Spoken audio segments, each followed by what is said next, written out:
In this video we are going to focus entirely on saving money. Iceland is known as one of the most expensive countries in the world to travel to, which means it is also the last place that you would want to waste your hard-earned cash on unnecessary purchases. And as someone living here in Iceland, it is something I see tourists struggle with all the time. Some of these tips might be more obvious and basically just save you a few bucks here and there, while others are things that I rarely hear anyone talk about. And in some cases they could literally save you hundreds of dollars or euros, so stick around to make sure you don't miss anything.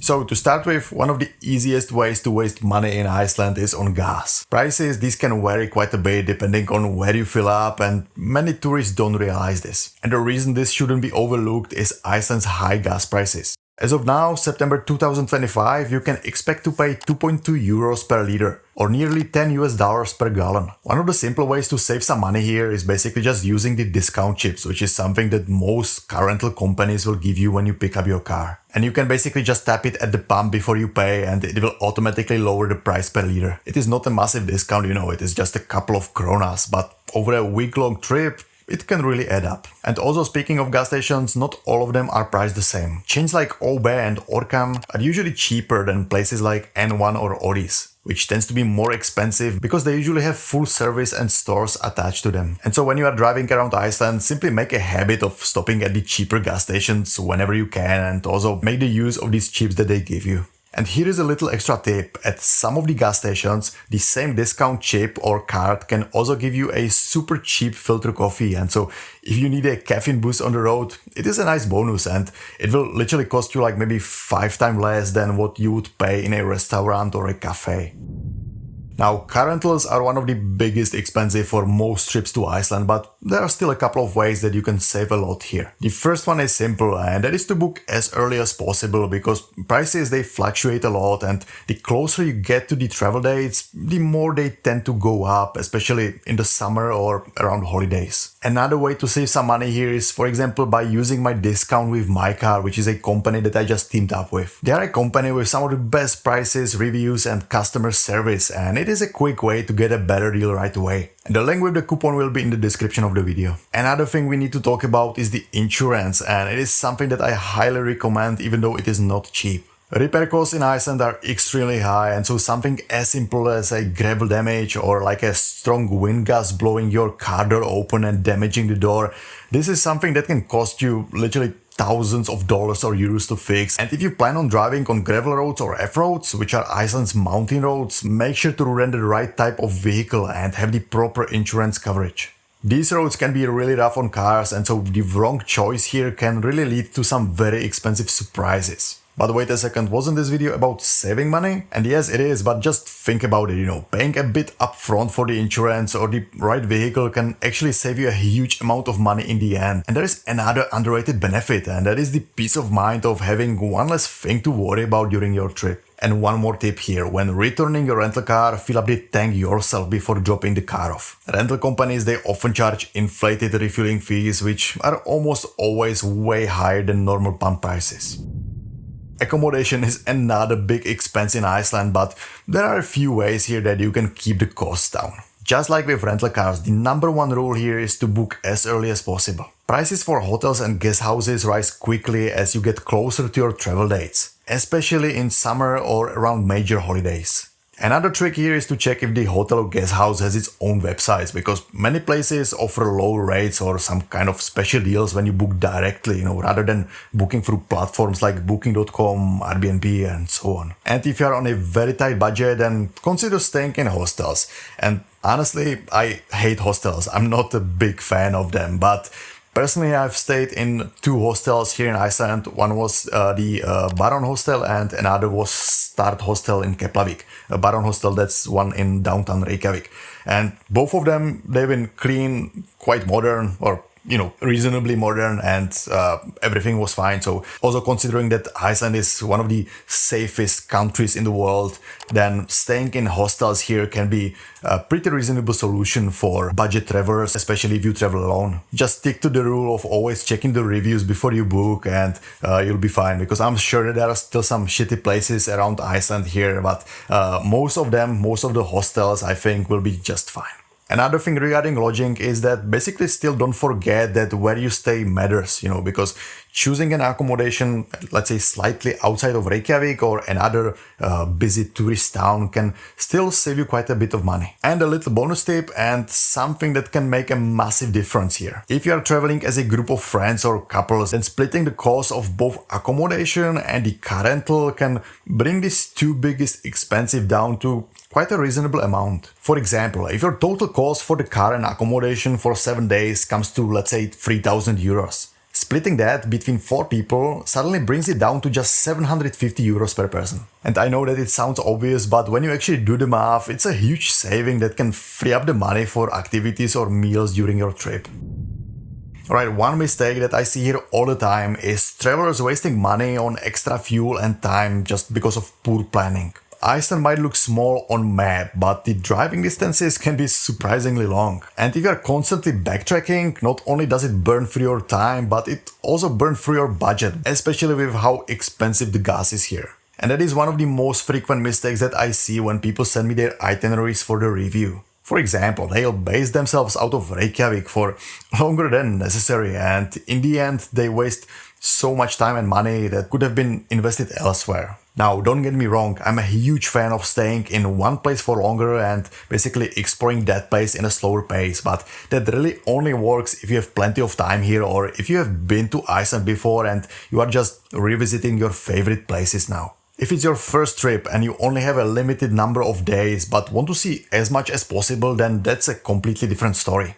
If you're driving around the entire island, then you'll mostly follow route number 1, which circles Iceland. And there are side roads branching off to reach different attractions, but it is not like you can take a different route on the way back to see new places, at least not most of the time. And that is also why backtracking is so common and why it gets expensive fast. In my opinion, the best way to avoid this is to simply divide your stays into like 1 or 2 night stops, depending on what you want to see and do in each area. And that way you are always moving forward and always seeing new places and saving both time and money. Now, alcohol in Iceland is heavily taxed, and if you are not careful, it can quickly become one of the most expensive parts of your trip. The cheapest way to buy alcohol here is at duty-free, either when you land at Keflavik airport or before you fly home. And prices there are significantly lower than anywhere else in the country. If you miss duty-free, your next best option is Vinbudin, which is a state-run liquor store. Regular supermarkets unfortunately don't sell alcohol here, not even beer, so Vinbudin is really the only place where you can buy it. Just keep in mind that their opening hours are limited, especially on the weekends. And just to give you an example, a draft beer at a restaurant will typically set you back around 1000 to 1800 kronas, depending on size and place. But in Vinbudin, the state liquor store, a similar beer in a bottle or can cost you around 400 to 500 kronas. And in duty-free the price is even lower, around 300 kronas, depending on the brand and packaging. But if you prefer to go out and enjoy a drink in Reykjavík or other towns, then definitely make use of happy hours. Many of these bars have all kinds of different deals, and so during these hours the drinks can be half of the regular price sometimes. And the easiest way to find those deals without just wandering around and relying on luck is to simply check out apps like Barhop app or happyhour.is. Both show you live deals and specials, so you'll always know where to go for the best prices. But the downside is that they are mostly focused on the Reykjavík area, so they won't be much help once you head out into the countryside. Now, food can get sometimes shockingly expensive in Iceland, but there are a few easy ways to keep the costs under control. First of all, avoid all these gas station stores and all small convenience shops like Krambudin or Kjörbudin whenever you can. Prices there are much higher, and even a basic snacks can sometimes cost a small fortune. Instead, do your grocery shopping at discount supermarkets like Bonus or Kronan.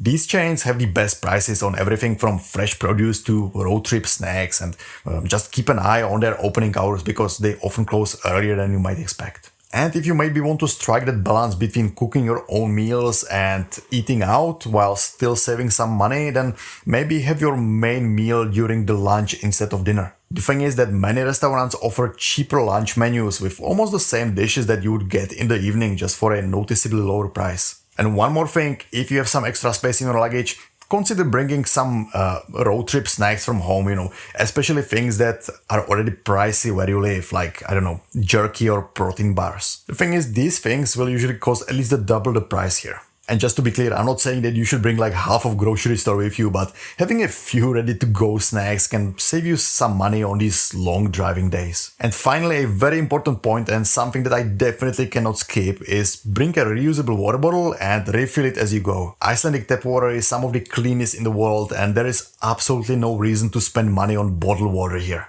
I repeat, do not buy bottled water in Iceland.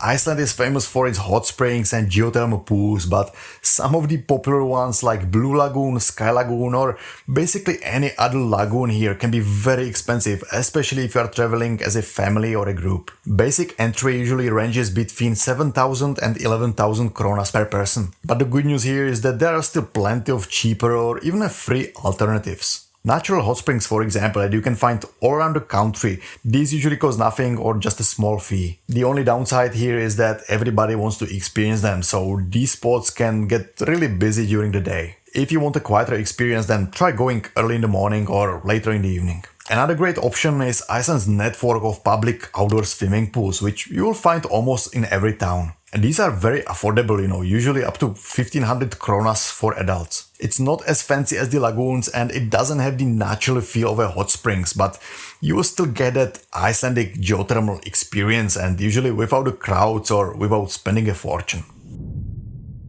Renting a camper van in Iceland isn't exactly cheap, but in many cases it can still save you money compared to renting a car and then staying in hotels and guest houses. On top of that, a camper van gives you a lot of flexibility with your schedule. You can stay close to the places that you want to visit, change plans last minute if the weather shifts, and you don't have to worry about checking in and out of hotels every day. One company I personally recommend is Happy Campers, who I have partnered with to offer a discount code, which again you'll find in the description below.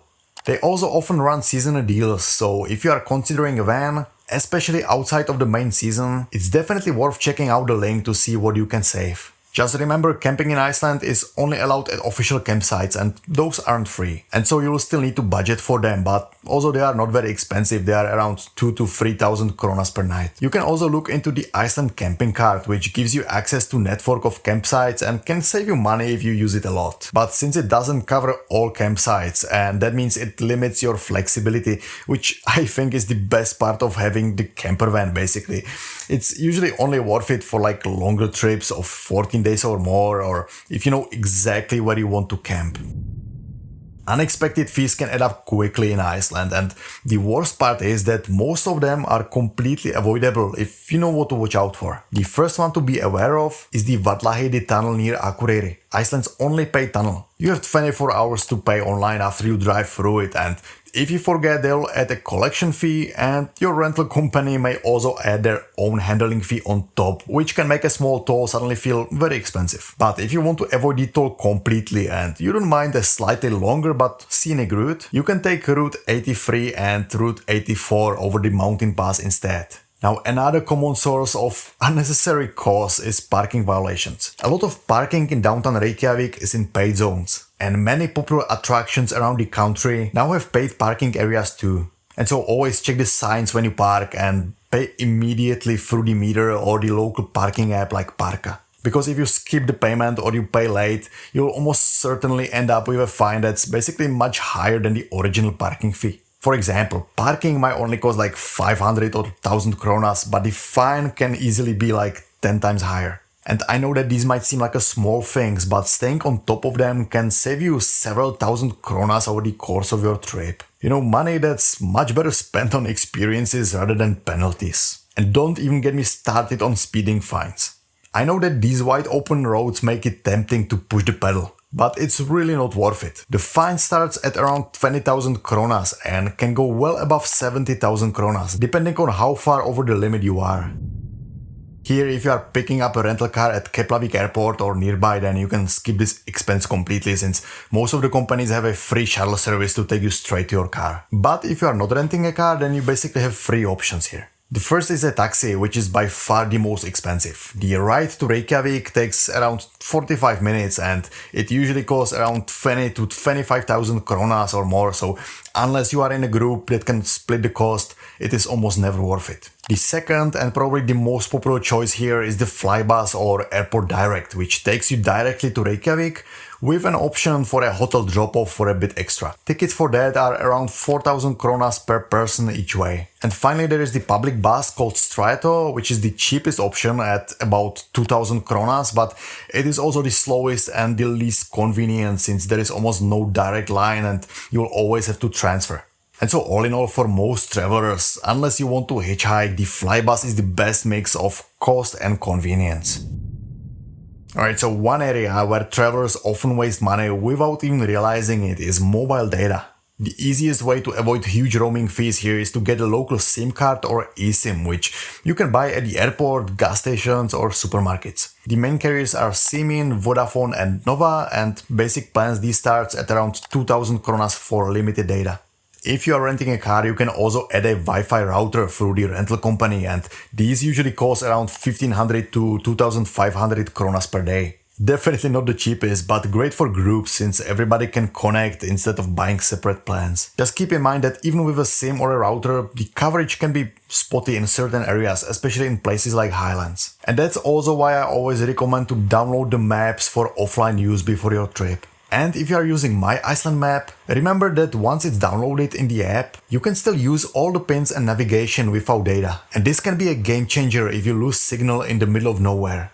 And another quick tip, you probably don't need the cash. Iceland is almost entirely cashless and you can pay pretty much everywhere with a card, even in the tiny villages or a remote gas stations. And this will save you from all these annoying ATM withdrawal fees and bad exchange rates, Though I would say it is still a good idea to carry around maybe 10,000 kronas, just as a backup.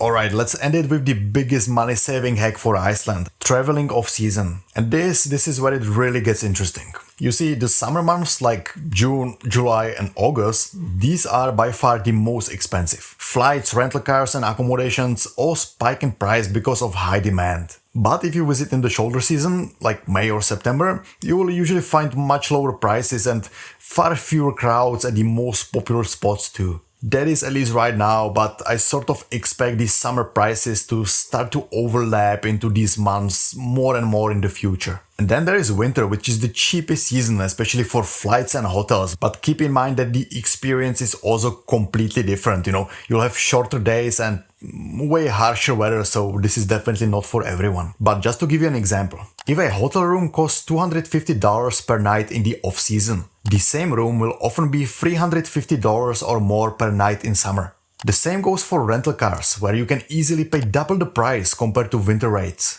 And so while a 10-day winter trip might cost you around $3,500 just for a car and accommodation, in summer you could be looking at $5,000 or more for the exact same trip.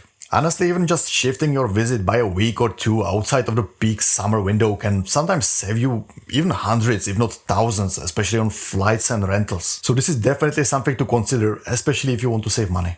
And before we end the video, I have one last little nugget for you. Before you leave Iceland, there is a good chance that you might want to buy some souvenirs, right? And so one way to save money on this is by using a tax-free shopping option where you can get your VAT refunded at the airport. However, that process can be tedious and time-consuming, and not everyone has the time and energy to deal with it at the end of your trip, which I completely understand. So in my opinion, the easiest way here is to simply buy your souvenirs at the duty-free store at the airport. The selection there might not be as big, but there's still plenty to choose from, and many items are already packaged as, ready-made souvenirs with great bundle deals. It's basically a quick, hassle-free way to grab some last-minute gifts and save a bit of money before you fly home. Alright, and before you click away, remember all the resources will be in the link below this video, so make sure to check that out. And if you enjoyed this one, then you'll definitely want to watch this video here next, so I'll see you there.